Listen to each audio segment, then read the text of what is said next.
మిమ్మల్ని ఇబ్బంది పెడుతున్నాము.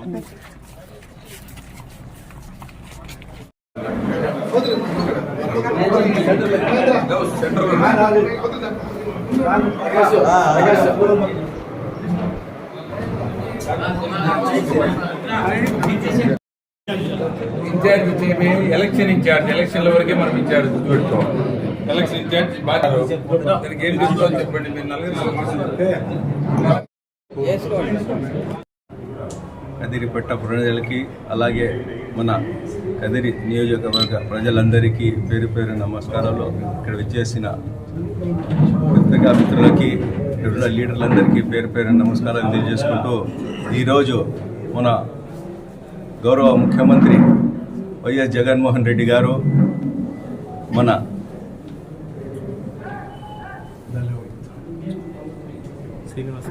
పూల శ్రీనివాసరెడ్డి అన్న గారికి కదిరి నియోజకవర్గ ఎలక్షన్ ఇన్ఛార్జిగా నియమించినందుకు మేమందరము మన అధినేతకి ధన్యవాదాలు తెలియజేసుకుంటూ, అలాగే మేమందరము ఈ ధీమా వ్యక్తం చేస్తున్నాము. అన్న ఎలక్షన్ ఇన్ఛార్జిగా వచ్చిన తర్వాత ఇంకా కొంచెం మన ఊపులో మన కదిరి కాన్స్టిట్యున్సీ మన కదిరికి వైఎస్ఆర్సీపీ జెండా ఖచ్చితంగా మనం రెపరెపలాడిస్తాం. ముచ్చటగా మూడోసారి అత్యంత మెజార్టీతో మనం కదిరి నియోజకవర్గాన్ని గెలిపించుకుంటున్నాం. ఎవరు ఎంతమంది కానీ మనకు వచ్చి ఈ కల్లిబుల్లి న్యూస్లు, కల్లిబుల్లి మాటలు, పనికిరాని మాటలన్నీ చెప్పే వాళ్ళకందరికీ ఒకటే సమాధానం, మనము ఖచ్చితంగా వైఎస్ఆర్సీపీ జెండా అనేది కదిరికి ఖచ్చితంగా రెపరెపలాడిస్తాము. మరొక్కసారి మనము మన అధినేత వైఎస్ జగన్మోహన్ రెడ్డి గారికి ధన్యవాదాలు, కృతజ్ఞతలు తెలియజేసుకుంటూ జై జగన్. రాష్ట్ర గౌరవ ముఖ్యమంత్రి వైఎస్ జగన్మోహన్ రెడ్డి గారు కదిరి నియోజకవర్గ సిఈసి సభ్యుడైన పూల శ్రీనివాసరెడ్డి గారికి ఇప్పుడు జరగబోయే ఎన్నికలలో ఎలక్షన్ ఇన్ఛార్జిగా నియమించినందుకు మా గౌరవ ముఖ్యమంత్రి గారికి ప్రత్యేకంగా నేను ధన్యవాదాలు తెలుపుతున్నాను. ముఖ్యంగా శ్రీనివాసరెడ్డి గారి గురించి కొన్ని విషయాలు చెప్పదలుచుకున్నాను. పార్టీ వైఎస్ఆర్ కాంగ్రెస్ పార్టీ పెట్టక ముందు నుంచి మేమంతా కలిసి పనిచేసాము పార్టీలో. ఈరోజు 2014లో మొట్టమొదటిసారిగా వైఎస్ఆర్ కాంగ్రెస్ పార్టీ ఫ్యాన్ గుర్తు పైన పోటీ చేసింది రాష్ట్రంలో. అందరికీ తెలిసిన విషయమే, ఆ రోజు ఆంధ్రప్రదేశ్లో తెలుగుదేశం గాలి బాగా వీచింది. అయినప్పటికీ శ్రీనివాసరెడ్డి గారు, షాకిరన్న గారు, మేము అందరూ కలిసి ఇక్కడ కలిసి కట్టుగా అందరూ కలిసి ఆ రోజు 2014లో అతా చార్మాషాకి నిర్వహించడం జరిగింది. దాని తర్వాత లోకల్ బాడీ ఎన్నికలు వచ్చాయి. అప్పుడు చాలా చోట్ల మేము విజయం సాధించాం. 2019లో కూడా అప్పుడు కూడా సిద్ధారెడ్డి గారికి ఇచ్చిన టికెట్. అప్పుడు కూడా ఒక సమస్య వచ్చింది, కొత్తగా వచ్చినాడు ఈయన, ఏమైతుందేమో పార్టీ పరిస్థితి అని. ఆ రోజు కూడా మా అందరికీ జగన్మోహన్ రెడ్డి గారు ఇడుపులపై పిలిపించి మాట్లాడి మీరందరూ ఆయనకి సపోర్ట్ చేయండి, నేను ఉన్నానని చెప్పేసి ఆ రోజు శ్రీనివాసరెడ్డి గారు కూడా ఉన్నారు, షాకిరన్న గారు కూడా ఉన్నారు. తర్వాత మేమంతా కలిసికట్టుగా పనిచేసి 2019లో కూడా శ్రీనివాసరెడ్డి అన్న గారితో మేమంతా కలిసి పనిచేశాం. బ్రహ్మాండమైన మెజార్టీ కదిరి నియోజకవర్గంలో తీసుకొచ్చాం. ఇప్పుడు మళ్ళీ ఎన్నికలు వస్తున్నాయి 2024లో. రేపు నెల పోలింగ్ ఉంది. మంచి నిర్ణయం తీసుకున్నాడు మా గౌరవ ముఖ్యమంత్రి జగన్మోహన్ రెడ్డి గారు. శ్రీనివాసరెడ్డి గారికి చాలా పరిచయాలు ఉన్నాయి, రాజకీయంలో అనుభవం ఉంది, పేరు పేరున పిలిచే స్థాయికి ఎదిగినాడు ఆయన. మనమందరం కలిసి వచ్చే ఎన్నికల్లో 2 సార్లు ఇక్కడ తెలుగుదేశం పార్టీ ఓడించాం. మనం 2014 ఓడించాం, 2019లో ఓడించాం. అలాగే లోకల్ బాడీ ఏం ఎలక్షన్ జరిగినా కూడా లోకల్ బాడీ మండలాల్లో ఓడించాం, మున్సిపాలిటీలో ఓడించాం. ఖచ్చితంగా 2024లో తెలుగుదేశం పార్టీకి మళ్ళీ ఇక్కడ ఓడించేది ఎవరంటే బిఎస్ మక్బూల్ అహ్మద్ గారని చెప్పేసి సందర్భంగా తెలియజేస్తున్నాను. సోదరులారా, నేను ఒక విషయం చెప్పదలుచుకున్నాను. ఆంధ్రప్రదేశ్ రాష్ట్రంలో పులివెందుల తర్వాత వైఎస్ఆర్ కాంగ్రెస్ పార్టీ ఎక్కువ ఆదరించే ప్రజలు ఉన్నారంటే అది కదిరి నియోజకవర్గం చెప్పేసి సందర్భంగా తెలియజేస్తున్నాను. ఎందుకు ఈ మాట చెప్పుకోవాలంటే నేను చెప్పేది కాదు, స్వయంగా జగన్మోహన్ గారు చెప్పారు ఈ మాట. పులివెందుల తర్వాత కదేయ్యా, అప్పుడు మేమంతా అన్నాం సార్ కదిరి అడ్డా జగన్మోహన్ అడ్డా అని చెప్పాం. మేము మాకు చూస్తేనే అంత చాలా ఇదిగా మాట్లాడతాడు మహానుభావుడు ఆయన. కదిరి పైన అంత ప్రేమ ఉంది ఆయనకి. అందుకోసం మనమంతా ఈ వేదిక పైన ఉన్న నాయకులకి, ఇక్కడ వచ్చేసిన కార్యకర్తలకి, వైఎస్ఆర్ కుటుంబ సభ్యులందరికీ ఒకటి నేను రిక్వెస్ట్ చేస్తున్నా, దయచేసి ఎవరి మాటలు కల్లిబుల్లి మాటలు నమ్మద్దండి.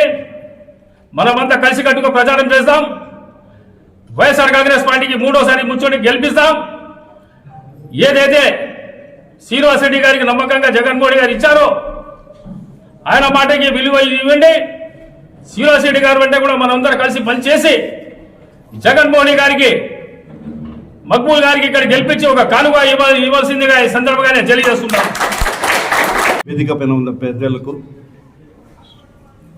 పత్రికా విలేకరులందరికీ నా నమస్కారం తెలుపుకుంటాను. ఆంధ్రప్రదేశ్లో 2 రోజుల నుంచి పండుగ చూసుకున్నాం. ఒకటి ఉగాది చేసుకున్నాం, ఉగాది అయితేనే రంజాన్ పండుగ చేసుకున్నాం. ఇప్పుడు మూడో పండుగ శ్రీనివాసరెడ్డి గారిని జగన్మోహన్ రెడ్డి గారు ఇక్కడ ఎలక్షన్ ఇన్ఛార్జ్గా పెట్టి మాకు 3వ దినం కూడా పండుగ చేసుకుంటున్నాం. ఈ జగన్మోహన్ రెడ్డి గారు ఎప్పుడు ఏ నిర్ణయం తీసుకున్నా చాలా కరెక్ట్ నిర్ణయం తీసుకుంటారు. శ్రీనివాసరెడ్డి గారి ఇన్ఛార్జ్ చేసి మంచి నిర్ణయం తీసుకుంటారు. మేమంతా అతనికి ఏ విధంగా అయినా తోడ్పడేదానికి రెడీగా ఉంటాం. ఏజ్లో పెద్ద ఉండొచ్చు, ఎక్స్పీరియన్స్లో పెద్ద కావచ్చు, కానీ అతనికి ఉండే లీక్స్ అతనికి ఉండే, మాకుండే లీక్స్ మాకుండే. అతన్ని అన్ని విధాలా మేము కోఆపరేట్ చేస్తాం. అతను ఎక్కడ మేము పోవాలంటే పోతాం. 3వసారి ముచ్చటగా జగన్మోహన్ రెడ్డి గారిని కానుకగా బిఎస్ మక్బూల్ అహ్మద్ను ఇస్తున్నాం. ఖాళీ అంటారు, ఊరంతా ఖాళీ అయితే కాదు, ఎక్కడికెలా ఖాళీ అవుతుంది, ఊరంతా అట్లే ఉంటుంది. వీళ్ళు చెప్తాడు ఈ ఊరు ఖాళీ, ఆ ఊరు ఖాళీ, అదంతా ఖాళీ మాకైతా ఉంది కానీ వాళ్ళకి కాదు. వాళ్ళు అనుకుంటున్నారు అది కాదు, మాకే అంతా ఎవరు ఖాళీ అయ్యి మా దగ్గర వస్తున్నారు. ఆ ఊరంతా మా దగ్గర ఉండాలి, ఖాళీ అయిన ఊరు అక్కడనే ఉండాలి. ఆ ప్రజలంతా మా దగ్గర వచ్చి మా పార్టీని చెప్తున్నారు. YSR Congress party last time కంటే ఈసారి ఎక్కువ మేడతో గెలుస్తాం. సిద్ధారెడ్డి గారు కొన్ని 23,000 24,000 ఓట్లతో గెలిచారనుకుంటాను, 25,000 ఓట్లతో గెలిచారనుకుంటాను. దానికంటే ఎక్కువ 30 తక్కువ కూడా మేడతో మేము గెలుస్తున్నాం. ఇది ఛాలెంజ్ అని నేను ప్రియతమ ముఖ్యమంత్రి వర్యులు గౌరవనీయులు శ్రీ జగన్మోహన్ రెడ్డి గారు కదిరి నియోజకవర్గ ఎన్నికల ఇన్ఛార్జిగా పూల శ్రీనివాసరెడ్డి అన్న గారికి నియమించారు. శ్రీనివాసరెడ్డి అన్న గారికి మనస్ఫూర్తిగా శుభాకాంక్షలు తెలియజేసుకుంటున్నాం. ఎందుకంటే శ్రీనివాసరెడ్డి అన్న గారు 2014 నుండి ఆయన పార్టీ పెట్టిన తర్వాత, ఈ పార్టీలోకి వచ్చిన తర్వాత ఒక కమిట్మెంట్ తో పనిచేశారు. ఎందుకంటే 2014లో కూడా నేను శాసనసభ్యునిగా నాకు జగన్మోహన్ రెడ్డి గారు అవకాశం ఇస్తే ఆ రోజు కూడా పూల శ్రీనివాసరెడ్డి గారు తలుపుల మండలంలో నేను మెజార్టీ తెచ్చి చూపిస్తానని చెప్పి ఆ రోజు మాట చెప్పి ఖచ్చితంగా మెజార్టీ వచ్చే విధంగా ఆయన కష్టపడి 1000 పౌలు కష్టపడి పనిచేశారు. ఎన్నికలు వచ్చాయి, అప్పుడు కూడా బాగా బ్రహ్మాండంగా కష్టపడి పనిచేశారు. మున్సిపల్ ఎన్నికలు వచ్చాయి, అప్పుడు కూడా మాతో కలిసి పనిచేశారు. కాబట్టి ఒక కమిట్మెంట్ తో ఏదైనా చెప్తే దాని బాధ్యత తీసుకొని ఎన్ని కష్టాలు ఇబ్బందులు అయినా కూడా, ఎన్ని ఒడిదుడుకులు ఎదురైనా కూడా ఆయన పనిచేసే గుణాన్ని ముఖ్యమంత్రి జగన్మోహన్ రెడ్డి గారు చూశారు. కాబట్టి ఆయనకు మరొకసారి కదిరి నియోజకవర్గ ఎన్నికల ఇన్ఛార్జ్ గా ఈ రోజు నియమించినందుకు ప్రియతమ ముఖ్యమంత్రి జగన్మోహన్ రెడ్డి గారికి మనస్ఫూర్తిగా కృతజ్ఞతలు తెలియజేసుకున్నారు. కాబట్టి ఆయన ఏదైతే ఇన్ఛార్జ్ గా బాధ్యతలు ఇచ్చారో ఆ ఇన్ఛార్జ్ బాధ్యతలు కూడా 2024 ఎన్నికల్లో కూడా గతంలో 14లో 19 ఏ విధంగా చేశారో అంతకంటే రెట్టింపు. గతంలో ఆయనకు బాధ్యత లేదు, బాధ్యత లేకపోయినా కూడా ఒక కమిట్మెంట్ గా పనిచేసి 14, 19 ఎన్నికల్లో శాసనసభ్యులుగా గెలిపించారు. ఇప్పుడు ఇంకా పెద్ద గురుతర బాధ్యత ఆయన మీద పెట్టారు జగన్మోహన్ రెడ్డి గారు, ఆయన మీద నమ్మకంతో విశ్వాసంతో. కాబట్టి ఇంకా బ్రహ్మాండమైన మెజార్టీతో శ్రీనన్న గారు మీపై పెట్టిన నమ్మకం విశ్వాసాన్ని మీరు తప్పకుండా దాన్ని భర్తీ చేస్తారని చెప్పి, గతంలో కంటే కూడా ఇంకా రెట్టించిన ఉత్సాహంతో మీరు పని చేయాలా, మాతో అందరూ పని చేపిస్తారు. అదేవిధంగా కదిరిలో శాసనసభ్యులుగా మక్బూల్ అహ్మద్ గారిని గతంలో 2019లో వచ్చిన మెజార్టీ కంటే కూడా ఎక్కువ మెజార్టీ వచ్చే విధంగా మేమందరూ కూడా కష్టపడి పనిచేస్తాం. అదేవిధంగా హిందూపూర్ పార్లమెంట్ సభ్యురాలు శాంతమ్మ కోసం కూడా మేమందరూ కూడా కలిసికట్టుగా పనిచేస్తాం. కాబట్టి ఈ బాధ్యత మీకు అప్పచెప్పారు కాబట్టి తప్పకుండా మీ వెంట మేము ఉంటాం. 2024 ఎన్నికల్లో కదిరి నియోజకవర్గంలో వైసీపీ జెండా రెపరెపన ఆడే విధంగా మేమందరూ కూడా మీ వెంట ఉండి నడుస్తాం, గెలిపిస్తామని చెప్పి సందర్భంగా తెలియజేస్తున్నాం. కదిరి నియోజకవర్గ ఎన్నికల ఇన్ఛార్జిగా నియమింపబడిన మన పురుషనారాయణ గారికి ప్రత్యేక ధన్యవాదాలు చేసుకుంటున్నాను. మా వైఎస్ జగన్మోహన్ రెడ్డి గారికి నేను ప్రత్యేక ధన్యవాదాలు తెలియజేసుకుంటున్నాను. అలాగే ఈ గ్రామ స్థాయి లీడర్ నుంచి మండల స్థాయి లీడర్ నుంచి అందరినీ సమన్వయం చేసుకొని మన మక్బూల్ అహ్మద్ గారిని భారీ మెజార్టీతో గెలిపించుకుంటామని ఈ సభాముఖంగా నేను తెలియజేసుకుంటున్నాను. వైఎస్ఆర్సీపీ నాయకులకు మరియు మీడియా సోదరులకు హృదయపూర్వక నమస్కారాలు తెలియజేసుకుంటున్నాను. ఈరోజు చాలా సంతోషకరమైన దినం. ఎందుకంటే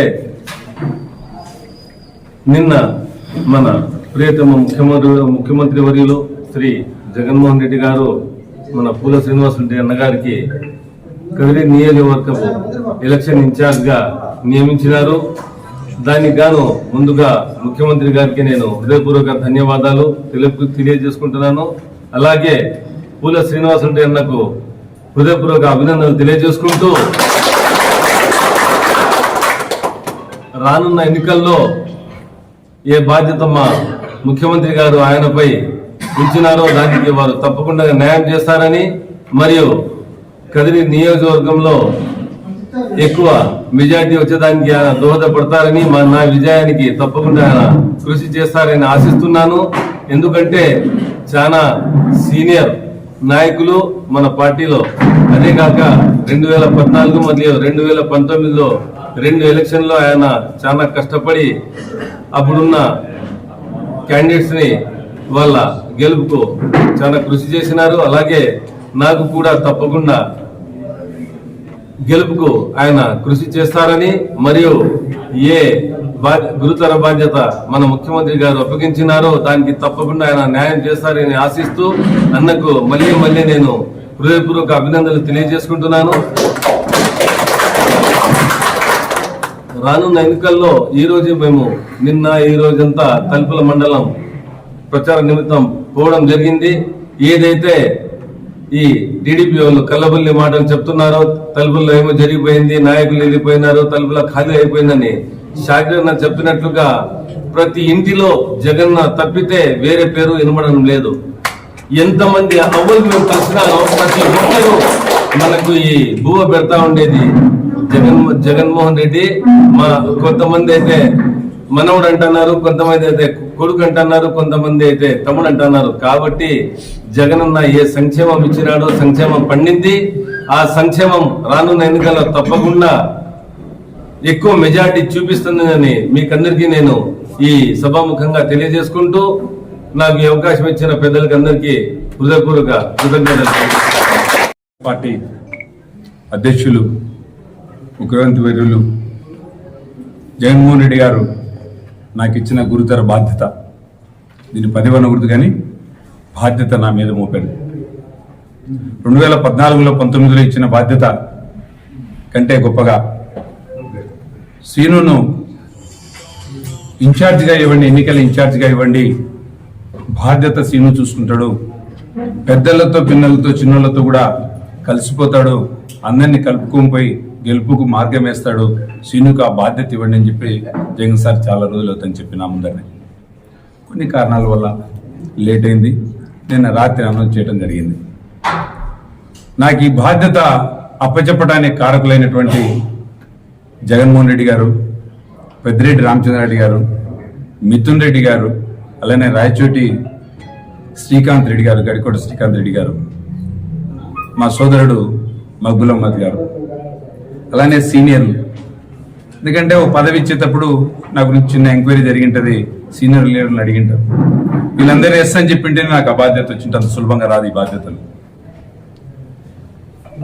ఈ పదవి, ఈ బాధ్యత నాకు రావడానికి కారకులైనటువంటి వైఎస్ఆర్ కాంగ్రెస్ పార్టీ కార్యకర్తలు, ప్రత్యేకించి శ్రీనివాస్ రెడ్డి నాయకత్వాన్ని నమ్మి నా వెంట నడిచినటువంటి నా అనుచరులు, గత 15 ఏళ్లుగా పోరాడుతున్నా కూడా ఏ పదవి రాకపోయినా నా మీద నమ్మకం ఉంచి నన్ను వాళ్ళ భుజాల మీద మోసినటువంటి నా అనుచరులు, నా కార్యకర్తలు, వాళ్లకు నా జీవితాంతం రుణపడి ఉంటాను. నా భవిష్యత్తే సరిగా కనపడినప్పుడు వాళ్ళ భవిష్యత్తు గురించి క్వశ్చన్ మార్క్ వేసుకోకుండా మా నాయకుడి భవిష్యత్తే నా భవిష్యత్తు అని చెప్పి నా వెన్ను తట్టి, నువ్వు అధైర్యపడవద్దు, నీలో నాయకత్వ లక్షణాలు ఉన్నాయి, నువ్వు పోరాడుతూ ఉండు, నీ వెంట ఉంటా అని చెప్పిన నా కార్యకర్తలు. కారణం ఏంటంటే ఏ నాయకుడు కూడా పదవులు లేకుండా సుదీర్ఘకాలం ప్రయాణం చేయాలంటే కష్టంతో కూడుకున్న పని ఈ నేటి రాజకీయ పరిణామాల్లో. అలాంటిది నాకు ధైర్యం చెప్తూ ఇలా నడుచుకో, నువ్వు అధైర్యపడద్దు, మేము ఉన్నామని చెప్పి ఈ నియోజకవర్గ ప్రజలు, తోటి నాయకులు, కార్యకర్తలు, స్నేహితులు, శ్రేయోభిలాషులు, నా కుటుంబ సభ్యులు, నా తల్లిదండ్రులు నాకు ఇచ్చిన ధైర్యం, మొక్కువని సడలి వదలకుండా నువ్వు పోరాడు, నీ జీవితం అంతా నువ్వు పోరాడుతాండి అని వాళ్ళు చెప్పినప్పుడు ఈ భుజాన జెండా వేసుకొని మోసిన రోజుల్లో, జెండా నాకు ఎప్పుడు బరువు కాలేదు, కానీ నా భుజం ఎప్పుడైనా నొప్పి అనిపించినప్పుడు ఈ జెండాని పక్కకి భుజానికి మార్చుకున్నా తప్ప జెండాని ఇప్పుడు కిందికి దించాలని నిద్రలో కూడా అనుకోలేదు.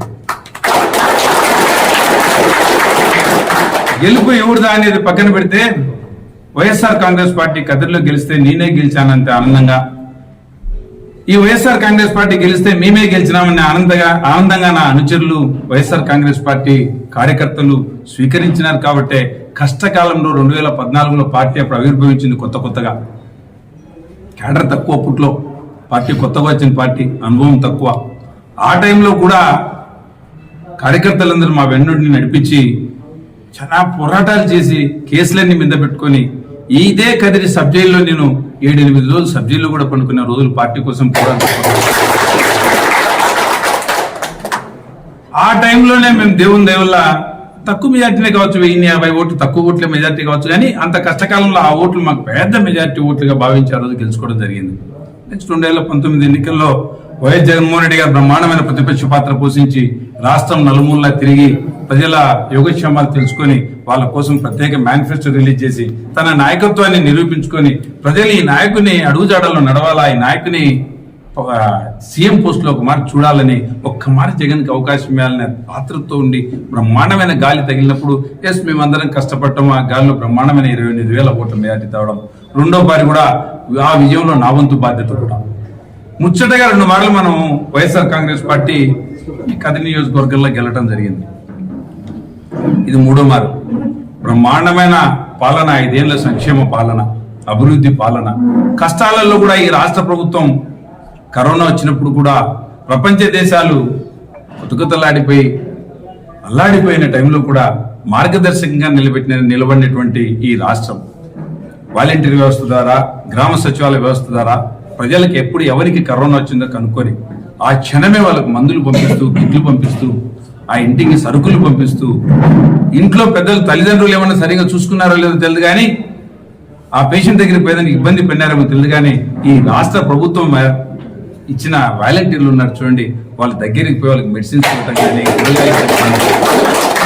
ఇలాంటివన్నీ చేసి కష్టకాలంలో కూడా ఈ ప్రభుత్వం మా ఇంట ఉందని చెప్పి పేదవాడు ధైర్యపడే విధంగా ఈ ప్రభుత్వం నడిపిన విధానము, సంక్షేమాన్ని ఎవరైనా ఇస్తారు కానీ సంక్షేమం నేను చూశాను, ఏదో ప్రజలకు ఈ ప్రభుత్వం ఏదో ఉచితంగా చేస్తానని భావన కలిగించే ప్రభుత్వాలే చూసినాను తప్ప, లేదు మిమ్మల్ని గౌరవిస్తున్నాం, ఈ సంక్షేమం మీకు, మీ ధర్మం మీకు దక్కాలా అనే విధంగా ఆ సంక్షేమాన్ని డైరెక్ట్గా వాళ్ళ అకౌంట్లో వేయటమా, లేకపోతే వాళ్ళకు వచ్చే పెన్షన్ కానీ, బియ్యాన్ని కానీ సగౌరవంగా వాళ్ళ ఇంటి దగ్గరికి పోయే అవతాతలకు, వికలాంగులకు, వితంతులకు పెన్షన్లు 1వ తేదీ పొద్దున్నే వాళ్ళ దగ్గరికి చేర్చే విధానం. ఒక్క 2 నెలల పాటు వాలంటీర్ వ్యవస్థను ఆయన వ్యతిరేకించి కోర్టు కేసి వాలంటీర్లు పనిచేయకూడదని చెప్పి ప్రతిపక్ష నాయకుడు చంద్రబాబు నాయుడు గారు చేసిన కుట్రలో భాగంగా చేసిన కార్యక్రమంలో ఈ 1 నెలలో పెన్షన్లు ఇచ్చే విషయంలో ఎంత భయాందోళన క్రియేట్ చేశారంటే, ముసలోళ్ళు వృద్ధులందరూ, వితంతువులు, వికలాంగులు ప్రత్యేకించి 10 కిలోమీటర్లు ప్రయాణం చేసి ఆ గ్రామ సచివాలయం దగ్గరికి వచ్చి రోజుల తరబడి పడిగాపులు కాసి ఎప్పుడు వస్తుందో ఏమో వెయిట్ చేసి 58 నెలల పాటు బ్రహ్మాండంగా గౌరవించుకుంటా పొద్దునంగా తెల్లవారక ముందే వాలంటీర్లు వచ్చి అవ్వాన్ని పెన్షన్, తాతాన్ని పెన్షన్, సోదరుడాన్ని పెన్షన్ అని చెప్పి వికలాంగులకు, వితంతువులకు ఇచ్చే కార్యక్రమం 58 నెలల పాటు సుదీర్ఘంగా ఇచ్చినప్పుడు చాలా సుఖంగా తీసుకొని వీడురా నా మనవడు నన్ను గౌరవిస్తున్నాడు, నన్ను రోడ్లమ్మడి బజార్లమ్మడి తిప్పకుండా, ఎండకు నిలబెట్టుకోకుండా, క్యూలో నిలబెట్టుకోకుండా, ఆకలి దప్పికి తెలియకోకుండా నాకు రావాల్సిన హక్కుగా నాకు 1వ తేదీ వస్తానే బాధ్యత 58 నెలలుగా చూసి 2 నెలలు ఈ నెల రేపు నెల ఆ సంక్షేమము అప్పుడే ఆపద్ధర్మ ప్రభుత్వం రావటము, వీళ్ళ ఎలక్షన్ కమిషన్ కు క్లెయిమ్ చేయటము, వాలంటీర్లు పోయి ఈ కార్యక్రమం చేయకూడదని చెప్పడం ద్వారానే వితంతువులు, వికలాంగులు, వృద్ధులు తెలుసుకున్నారు.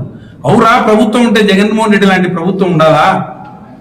డబ్బిటం ఒక ఎత్తైతే మమ్మల్ని గౌరవించే విధానం మా ఇంటికి వచ్చి లక్షణంగా మా చేతుల్లో పెట్టిపోతానే అప్పుడే ఒక్క ఆపద్ధర్మ ప్రభుత్వం వస్తానే జగన్మోహన్ రెడ్డి గారి మీద వ్యతిరేకంగా ఇన్ని తీసుకొచ్చి మా మీద వ్యతిరేకంగా ఎలక్షన్ కమిషన్ కంప్లైంట్ చేసి మాకు రావాల్సిన పెన్షన్లు కూడా మాకు అందకోకుండా అప్పుడే మమ్మల్ని 10 కిలోమీటర్లు నడిపిస్తున్నారే, గంటల తరబడి మమ్మల్ని వెయిట్ చేస్తున్నారని చెప్పి రాష్ట్ర ప్రజలు ఆ పాలనకి ఈ పాలనకి ఒకసారి బైరేజ్ వేసుకునే కార్యక్రమం మీరు బాగా అబ్జర్వ్ చేయండి సోదరులరా.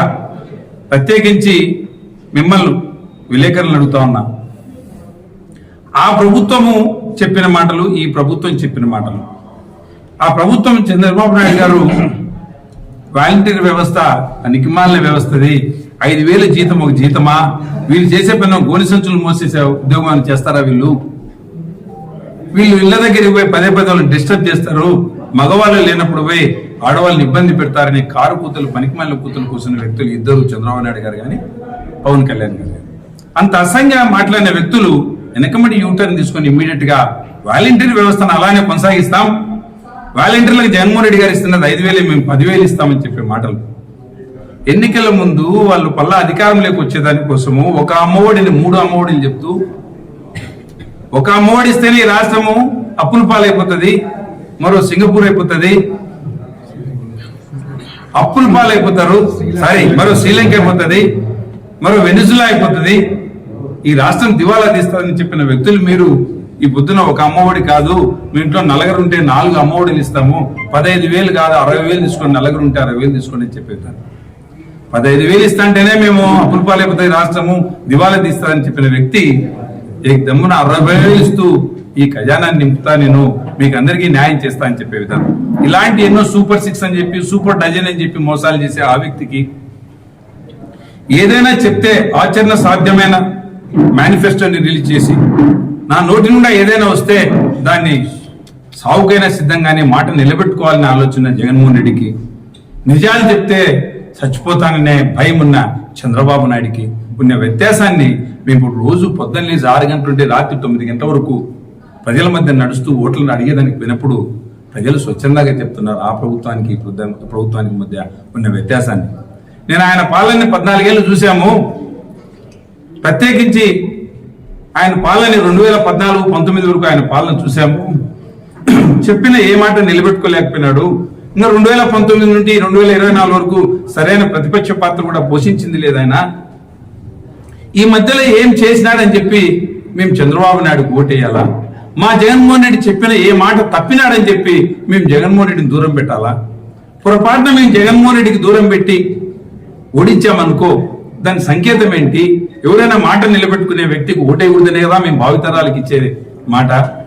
ఎవరైనా పేద ప్రజలకు చెప్పి ఆ మాట నిలబెట్టుకుని పేద ప్రజల గౌరవం నిలబెట్టే విధంగా వాళ్ళకి చెప్పిన ప్రతి మాట వాళ్ళకి ఎక్కడే కానీ ₹1 లంచం లేకుండా మునికి నమస్కారం పెట్టుకోకుండా వాళ్ళకి రావాల్సిన సంక్షేమం డైరెక్ట్ అకౌంట్ లో వేసే విధానం, వాళ్ళకి ఏమైనా రేషన్ రావాల్సిన పెన్షన్ రావాల్సిన సగౌరవంగా వాళ్ళ ఇంటి దగ్గరికి వాళ్ళకి ఇవ్వటము, వాళ్ళకి ఇళ్ల పట్టాలు ఇవ్వాల్సింటే వాళ్ళకి ఇళ్ల పట్టాలు ఇస్తూ ఆ పట్టాలని మళ్ళీ గత ప్రభుత్వం లాగా మోసం చేయకోకుండా రిజిస్టర్ చేయించి ఇవ్వడము, ఇల్లు కట్టించేయటము.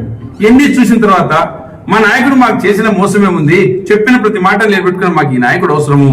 గత 14 ఏళ్లుగా ఏది నిలబెట్టుకోలేని చంద్రబాబు నాయుడిని మేము ఎందుకు నమ్ముతామని చెప్పి ప్రజలు మేము పోయినప్పుడు కల్లారా చెప్తున్నారు కూడా.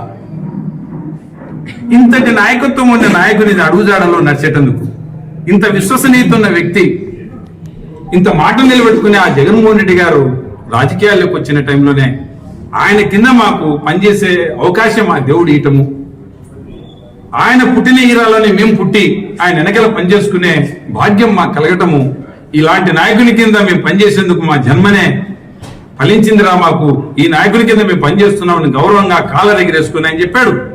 ఈ ప్రభుత్వము ఈ కార్యకర్తలను ఈ నాయకుల్ని కాలర్ ఎగిరేసుకుని పల్లెలు తిరిగే విధంగా నేను చేస్తానని చెప్పినప్పుడు మేము అంత సులభంగా నమ్మలేకపోయినాం. ఎందుకంటే ప్రభుత్వాలు ఎన్నికల ముందు ఎన్నో మాటలు చెప్తా నిలబెట్టుకోలేవు కూడా. అందులో మా జగన్మోహన్ రెడ్డి గారు మేనిఫెస్టో రిలీజ్ చేసినప్పుడు, నవరత్నాలు రిలీజ్ చేసినప్పుడు ఇది ఆచరణ సాధ్యం కాదని అందరూ నాతో పాటు సీనియర్లు కొంతమంది నాతో వాదించేవాళ్ళు. ఆల్రెడీ 2-3 టైమ్స్ అసెంబ్లీకి పోయించిన నాయకులు నాతో వాదించినప్పుడు మీ నాయకుడు మీ జగన్ రెడ్డి అనేవాళ్ళు, ఎందుకంటే నేను జగన్ సార్తో పెద్ద క్లోజ్ గా ఉంటాను కాబట్టి అనేవాళ్ళు, మీ నాయకుడు చెప్తున్నట్టు ఆచరణ సాధ్యం కాదప్ప నాతో సీనియర్లు వాదించేవాళ్ళు. అంత తక్కువగా ఆయన మాట ఇయడన్నా మాట నిలబెట్టుకునే వ్యక్తి రాజశేఖర్ సార్ కుమారుడు అని చెప్పేవాడిని. ఎస్, చెప్పిన ప్రతి మాట నిలబెట్టుకున్నాడు. కార్యకర్తల ముందు కాలర్ ఎగరేసే విధంగానే మెయింటైన్ చేసినాడు. ఏదైనా ఒకటేరా మధ్య నిషేధ విషయంలో కానీ అట్లాంటి ఒకటేరా విషయాల్లో కొద్ది వెనకాల పడి ఉండొచ్చు, కాక నేనేం 100 మార్కులు తెచ్చుకుంటామని చెప్పడంలే. 95 తెచ్చామా, 96 తెచ్చామా, 97 తెచ్చినామా, 60 మార్కులు వస్తే ఫస్ట్ క్లాస్ అంటారు, 75 మార్కులు వస్తే డిస్టింక్షన్ అంటారు. అలాంటి 98 మార్కులు విశ్వ ప్రయత్నం చేసాము, 100 తెచ్చుకునేందుకు. ఒకటేరా తప్పిండొచ్చు కాక వాటిని కూడా సరిదిద్దేదానికి రేపు రాబోయే 5 ఏళ్లలో సరిదిద్దుకునేదానికి ప్రయత్నం చేసేటువంటి బ్రహ్మాండమైన నాయకుడి వెనకాల మేము నడుస్తూ ఉన్నాం. అలాంటి నాయకత్వంలో ఖచ్చితంగా ప్రజలకు ఆయన మేలు చేశాడు. ఆయన మేలు చేయని కార్యక్రమాలు ప్రజల దగ్గరికి తీసుకెళ్తాం, ప్రజలకు తెలియజేస్తాం, ఆ ప్రజల దగ్గరికి పోయి ఓటు అడుగుతాం. ఆల్రెడీ మా నాయకుడు కట్టగట్టి పెట్టినాడు ఓట్లన్నీ. మేము చేయాల్సిందంతా ఓట్లన్నీ పోలింగ్ బూతులకి తరలించి ఎలక్షన్ చేసుకోవటమే మినహాయింపు ఉంది, ఇంకా వేరేది ఏమీ లేదు కూడా. బ్రహ్మాండమైన క్యాడర్ ఉంది వైఎస్ఆర్ కాంగ్రెస్ పార్టీ కది నియోజకవర్గంలో, బ్రహ్మాండమైన నాయకత్వం ఉంది వైఎస్ఆర్ కాంగ్రెస్ పార్టీ కది నియోజకవర్గంలో. ప్రతి ఎంపీటీసీ, ప్రతి జెడ్పీటీసీ, ప్రతి పంచాయతీ బోర్డు ప్రెసిడెంట్, ప్రతి మున్సిపల్ కౌన్సిలర్, ప్రతి మున్సిపల్ చైర్మన్, ప్రతి ఒక్కటి వైఎస్ఆర్ కాంగ్రెస్ పార్టీని గెలిపించుకొని బ్రహ్మాండమైన క్యాడర్ తో ఫుల్ పొటెన్షియల్ తో ఊగుతున్నటువంటి మా పార్టీ నాయకత్వానికి లోపం లేదు, కార్యకర్తలకు లోపం లేదు. ఇంతటి పార్టీని ఇలాంటి పరిస్థితుల్లో నడిపించడం పెద్ద కష్టమేం కాదు మాకు.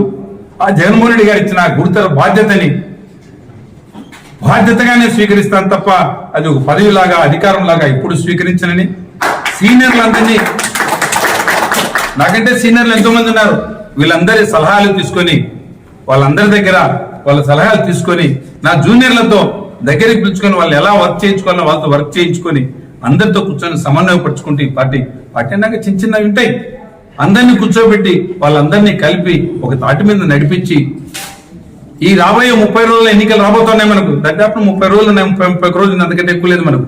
ఈ 30 రోజుల్లోనే ఇంకా బ్రహ్మాండంగా పనిచేసి వైఎస్ఆర్ కాంగ్రెస్ పార్టీకి మగ్గుల మందన్న గారికి అలానే శాంతమ్మక్క గారికి బ్రహ్మాండమైన మెజారిటీ తీసుకొచ్చి కదిరి నియోజకవర్గాన్ని ముచ్చటగా 3వ మారి హ్యాట్రిక్ గెలిపించుకుని ఆ జగన్మోహన్ రెడ్డి గారికి ఈ పదవికి రావడానికి కారకులైనటువంటి ప్రతి ఒక్కరికి పేరు పేరు నా కృతజ్ఞతలు తెలియజేసుకుంటూ సెలవు తీసుకుంటా ఉన్నా.